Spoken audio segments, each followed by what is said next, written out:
मैं कैलिफोर्निया से बोल रहा हूँ। वालेकुम सलाम जी। मेरी एक गुजारिश है, मेरी बीवी बहुत सख्त बीमार है जी। 1 महीने से बीमार है, अस्पताल से लेकर आए हैं हम। अब उनका मसला ये है कि उनके जिस्म में सोडियम की कमी हो गई बहुत ज्यादा। जी जी। और 1 महीने तक उनको इंट्रावेनस सोडियम दिया गया। अब अस्पताल से खारिज कर दिया गया। वो कहने लगे अब अल्लाह पर भरोसा रखिए और जाइए घर और सोडियम खिलाते रहिए और देखते रहिए।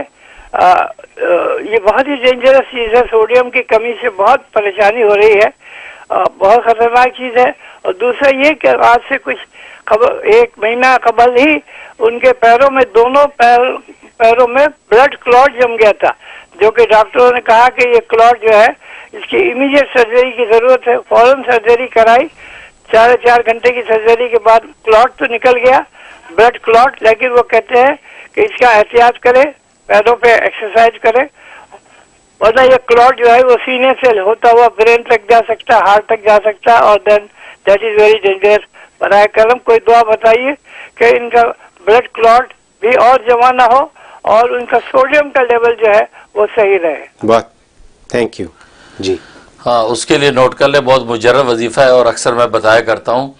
ईशा के बाद 1200 मरतबा या बदियल आजाइबी बिशिफाई या बदियो ये पढ़ना है। अव्वल आखिर 12 मरतबा दुरूद शरीफ ये पढ़ के पानी में दम कर लें, एक जगह दम कर लें, वो अगली ईशा तक उसी पानी में से पीते रहें।